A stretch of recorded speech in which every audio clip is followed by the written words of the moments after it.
Hello guys, welcome back to our channel, and in today's video, I'm going to show you on how you could go ahead and change the name of your Facebook page. This is a step-by-step guide, so you should be able to follow easily. Now first things first, you want to go ahead and open up your page right here. If you cannot go ahead and locate that, you can just go ahead and click on your profile icon right here. Go ahead and click on your specific page, then it should present you with this page right here. Now, you want to go ahead and click on your profile icon, and once inside, you could go ahead and see the professional dashboard, insights, ad center, create ads, and settings. You want to go ahead and click on settings right here, and once inside, it will take you to the general page settings. You can go ahead and see your name right here. Of course, just go ahead and click on edit.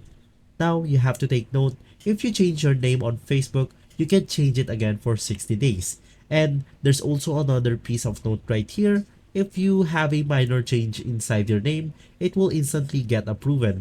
But if you have a major change, for example, I have Kim PC and I change it into something like YouTube guides, then it will go ahead and take into the moderator, and whether they approve it or not, it's up to them.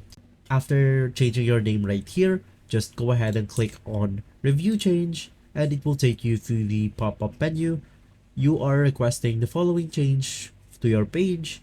This is the current name and this is the new page name. Just go ahead and type your password right here, then you should be good to go. So guys, if you enjoy and if this video has been helpful for you, please consider by liking and subscribing. I will make sure to see you again next time. Thank you.